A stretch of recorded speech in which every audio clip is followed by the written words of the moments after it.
Shikues ABC News, ju përshëndes të gjithëve. Unë jam Fabela Hoxha, jemi së bashku në Newsline. Besimtarët e krishterë në të gjithë vendin kremtojnë festën e Pashkove me urimin për paqe dhe shëndet. Në kryeqytet, besimtarët u mblodhën për të marrë dritën e ringjalljes. Pas kremtimeve në kisha, besimtarët ndezën qirinj dhe u lutën për një të ardhme më të mirë. E diela është një ditë e rëndësishme për besimtarët e krishterë. Ortodokse katolik festojnë Pashkën. Fest që simbolizon ringjalljen e Krishtit pas kryqëzimit dhe triumfin e jetës mbi vdekjen.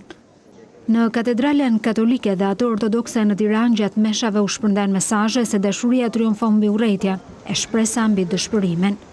Është shpresa ngjallja. Unë t'i them të gjithëve besimtarëve që gëzuar Pashkët, shëndet dhe mbarësinë e jetë. Paqe, mirësi, vlera njerëzore. Për to kemi nevojë. Urojnë Pashkët, e të jetë vitit tjetër më i bagatër. Besimtarët ndezën qirinj, u lutën për një të ardhme më të mirë dhe uruan për paqe e mbarësi.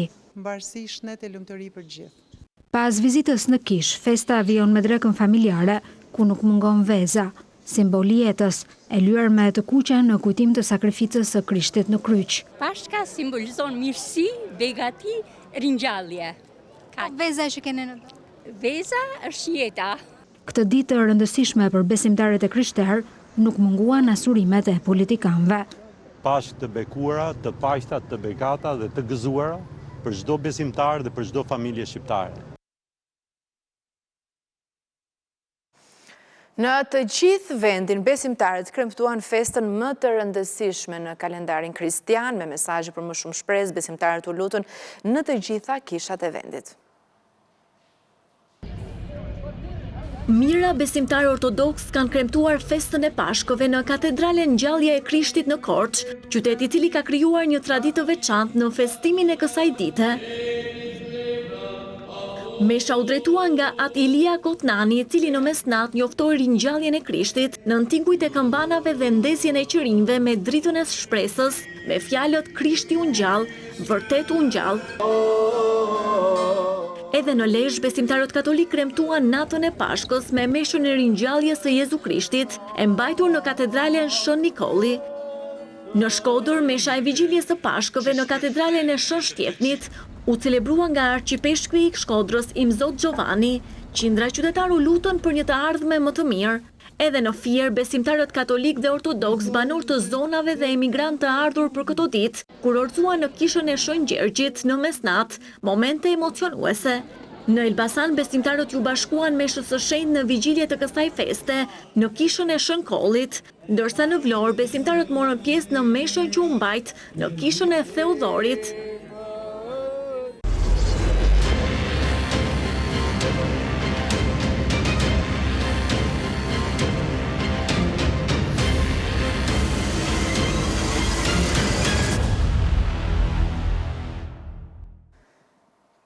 Një kandidate për deputete e opozitës ka dalë hapur duke ofruar para në shkëmbim të votave për të. Adriana Kalaja, cila ndërkohë ka bërë padi pafundës pak ndaj qeverisë për korrupsion, thot për ABC News se nuk po bën asgjë të palishme dhe se po kopjon Elon Musk.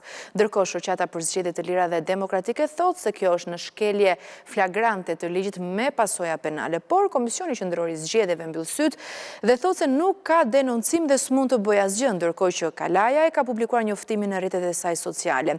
Heshtje edhe nga SPAK dhe njësia e krimit elektoral. Dhënia apo pranimi i parave në favor të kandidatëve për deputet është ndaluar rreptësisht me ligj, por Partia Demokratike ka dalë hapur në këtë fushat dhe ofron para publikisht. Kandidatja e koalicionit të Shqipërisë Madhështore, njëkohësisht dhe avokate e PD-s, Adriana Kalaja, ofron për mbështetësit e saj deri në 1.000 euro shpërblim me anë të një postimi në rrjetet sociale. Ajo paralajmëron shpërblimet një ditë përpara zgjedhjeve. Për të vlerësuar mbështetjen tuaj, 3 qytetar do shpërblehen me 3 çmime. Vendi i parë me 1.000 euro, vendi i dytë me 500 euro dhe vendi i tretë me 200 euro. Për këtë arsye, fituesit do të shpallen me datë 10 maj në ora 19 në mënyrë të drejtë dhe transparente. Në një prononcim për ABC News, ajo thot se nuk ka ligj që e ndalon.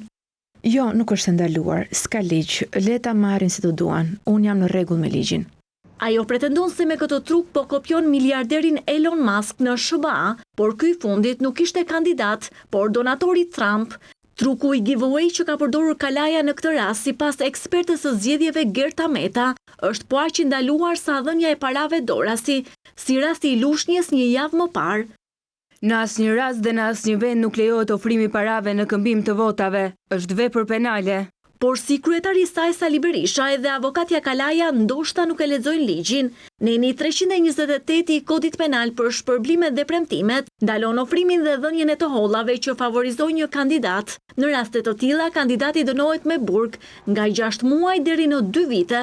Në përgjigje të ABC News, Komisioni Qendror i Zgjedhjeve tha se lishmëria apo jo për këtë rast mund të shprehet në seancë publike, por deri më tani nuk ka asnjë ankimim për këtë çështje. Po ashtu, lishmëria mund të verifikohet edhe nga organet ligjzbatuese. Rama korrigjon deklaratën e tij për burrat dhe gratë, ai thotë se i vlerëson një lloj ata që votojnë Partinë Socialiste dhe kritikat i ka për burrat që votojnë atë që ai cilëson si këneta politike. Por kryeministri qëndron vlerësimit për të gjitha gratë, duke marrë si shembull mbylljen e TikTokut, që sipas tij erdhi si frymëzim nga shqetësimi të gjitha nënave. Kryesocialisti Edi Rama mblodhi pas ditën e së shtunës në Korç vajzat dhe gratë e qarkut. Ai zbuloi se gra, por dhe mbështetës të tij janë shqetësuar për deklaratat e tij për burrat, por u sqaroi se ato vlejnë vetëm politikisht. Unë nuk shaj burrat. Absolutisht jo.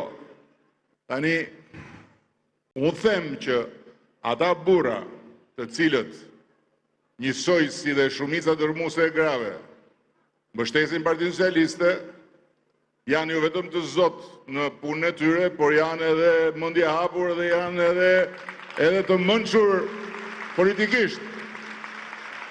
Kurse ata burra që rrinë dhe pllaquriten në kënet, ata mund të jenë shumë të zot në punën e tyre, por për mua janë çyryk. Rama zbuloi se dhe mbyllja e TikTok u arrit fal mbështetjes masive nga gratë për vendimin. Nuk e di nëse ne do arrinim ta mbyllnim TikTokun, nëse nuk do të kishim mbështetjen absolute të grave. Dhe nëse do ishte vetëm muhabet burrash, kam frikë se nuk do kishte kaq shumë mbështetje mbyllja dhe marrja në mbrojtje e fëmijëve nga kanosja që i bën TikToku. Rama paralajmëroi një tjetër zgjerim të Partisë Socialiste për vajzat e gratë. Duhet të shkojmë më tutje dhe duhet bëjmë më shumë, jo thjesht për t'i promovuar gratë dhe vajzat dhe për t'i dhënë atyre detyra dhe për t'i bërë ato pjesë vendimmarrjes, por edhe për të shfrytzuar këtë fuqi kaq të ekuilibruar vendimarrëse mes burrave dhe grave për të bërë shumë më tepër për gratë. Edhe një herë kryesocialisti kërkoi votën më 11 maj për të anëtarësuar Shqipërinë në Bashkimin Evropian. Në 11 maj zgjedhja është mes interesit të një populli dhe kombi të tërë dhe hallit të një njeriu të vetëm. Është mes të mirës për bashkët të një populli të tërë dhe interesit të një familje të vetme. Ndërsa drejtuesi politik i qarkut, Niko Peleshi, rikonfirmoi objektivin për 7 mandate për Partinë Socialiste në Korç. ABC News nisë publikimin e sondazheve politike për zgjedhjet e 11 majit në një projekt së bashku me kompaninë prestigjioze të sondazheve Angie Recherche, e cila realizoi sondazhet për Top Channel 4 vite më parë. Për 3 të hënarresh deri javën e fundit të fushatës do të mësojmë humorin politik dhe elektoral të shqiptarëve, për shqetësimet e tyre, për zhvillimet e vendit dhe për preferencat e tyre politike, si do të votojnë me 11 maj. Sondazhet do të publikohen në Real Story, duke filluar nga kjo e hënë në orën 20. Shqipëria po futet në javën e 2 të fushatës elektorale për zgjedhjet e 11 majit. Dhe ndërsa partitë shpalosin programet, idet dhe kandidatët, çfarë mendojnë vetë votuesit shqiptar? Do të votojnë për të ardhmen e tyre apo do të zgjedhin alternativa të vjetra? Do t'i besojnë përvojës apo do të riskojnë tek emrat e rinj? Mendojnë se Shqipëria është më keq, më mirë apo se duhet të ecë më shpejt drejt modernizimit dhe integrimit? Nga e hëna mund të mësojmë më shumë për humorin elektoral të shqiptarëve. Fal sondazheve të një prej firmave më prestigjioze të sondazheve në Europë, Anxhi Recherche do të publikoj për 3 të hëna rresht deri javën e fundit të fushatës të dhënat e sondazhit të komisionuar nga ABC News. Si mendojnë se po shkon Shqipëria? Si e vlerësojnë punën e kryeministrit Rama dhe a duhet të jetë ai sërish në krye të qeverisë? A duan shqiptarët Sali Berishën kryeministër apo opozitarët preferojnë një emër tjetër? A do të votojnë sërish të djathtët Partinë Demokratike apo do të fillojnë të zgjedhin alternativa të tjera? A do të zgjedhin votuesit partitë tradicionale apo do të preferojnë kësaj radhe risi politike? A duan votuesit Shqipërinë madhështore apo e duan Shqipërinë si e gjithë Europa? Një sondazh që do zhvillohet me metodologjitë moderne të Anxhi Recherche dhe në 61 qytete të vendit dhe rezultatet bazuar në testimin profesional të së paku 6.000 shqiptarëve të moshave dhe profesioneve të ndryshme në një projekt të drejtuar nga Fabio Bicari, profesori strategjistë dhe antari i presidencës së Anxhi Recherche, bëri njohur 4 vite më parë me sondazhin e madh realizuar në Top Channel, tani do të realizohet në ABC News, televizionin e kthyer prej 3 vitesh në një pikë reference të informacionit dhe opinionit në vend. Sondazhi do të publikohet çdo të hënë në orën 20 në Real Story në programin e drejtorit editorial të ABC News, Sokol Balla, me komentet e analistëve ndër më të njohurit në vend. Sondazhi i parë këtë të hënë 21 prill, për të pasuar më 27 prill dhe me sondazhin e fundit më 5 maj, 6 ditë përpara zgjedhjeve politike më të rëndësishme të tranzicionit, kur i kthehet përplasja prej disa dekadash mes Edi Ramës dhe Sali Berishës, rivalet e përjetshëm mes të majtës dhe të djathtës. Sondazhi i ABC News, për kë votojnë shqiptarët më 11 maj, të hënën në ora 20 në Real Story.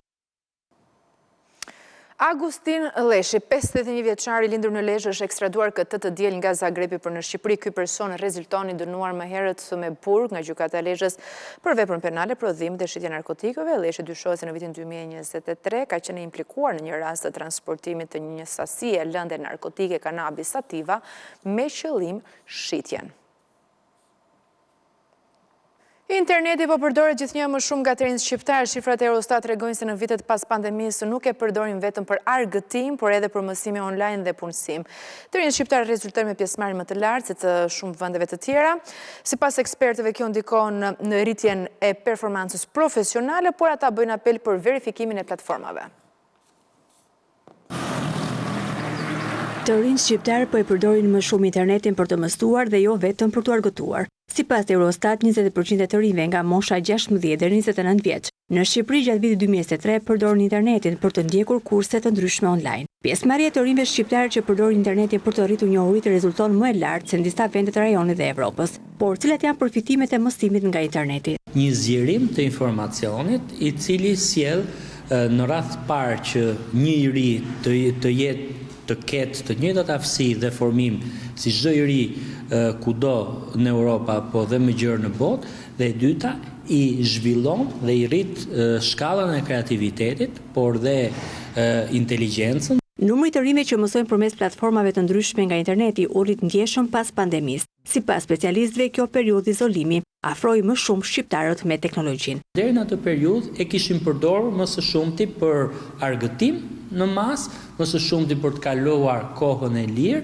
apo për të parë diçka interesante që i tërhiqte përmes aksesit në internet, dhe vetëm pandemia solli që proceset profesionale të eksportoheshin online dhe aty u evidentuan disa cilësi dhe avantazhe, ndër disa disavantazhe, të cilat ishin të favorshme për të përdorur sot në botë. Janë njësër fushash për të cilat të rinjt kanë më shumë interes për të mësuar përmes internetit, duke i formuar ata profesionalisht. Kryesisht janë kurse që kanë bëjnë me teknologjinë e informacionit dhe komunikimit, kurse që kanë bëjnë me kodimin apo programimin, kurse që kanë bëjnë me fushën e ICT-s dhe ato që kanë bëjnë me fushën e marketingut online apo marketingut përmes rrjeteve apo mediave sociale. Përveç avantazheve të shumta, ekspertët theksojnë rëndësinë e verifikimit të platformave që përdoren për të mësuar apo ndjekur kurse të ndryshme online. Interneti është një magazinë e madhe që po s'pate filtra ti merr çfarë të jepet dhe ke pak mundësi për të verifikuar informacionin informacion që merr. Treguesit kryesor janë serioziteti, një faqe që ti po akseson apo një platforme. Megjithatë, pavarësisht një rritje të ndjeshme, marrja një kursi online mbetet më pak i popularizuar në mesin e përdoruesve të internetit, ku përqindja më të lartë e zën ata që e përdorin për komunikim. Sipas ekspertëve, përmirësimi i legjislacionit për njohjen e certifikimeve online do të sillte edhe rritjen e mëtejshme të përdoruesve të internetit për të mësuar në vendin tonë. Për Asmien dhe Kadifen, spitali është kthyer në shtëpi të dy gratë nga Vlora dhe Tirana prej vitesh që nënshtrohen procesit të dializës për shkak të mos funksionimit të veshkave. Por përveç terapisë me ilaçe, ato duhet të kenë kujdes edhe me ushqimin që konsumojnë duke u bërë edhe më të vështirë rutinën. Sipas Bluzave të Bardha, problemet e veshkave po vijnë gjithnjë një rritje nga viti në vit. Prej vitesh vend takimi për Asmia dhe Kadife në shërbimi hemodializës në qendrën spitalore universitare Nën Tereza.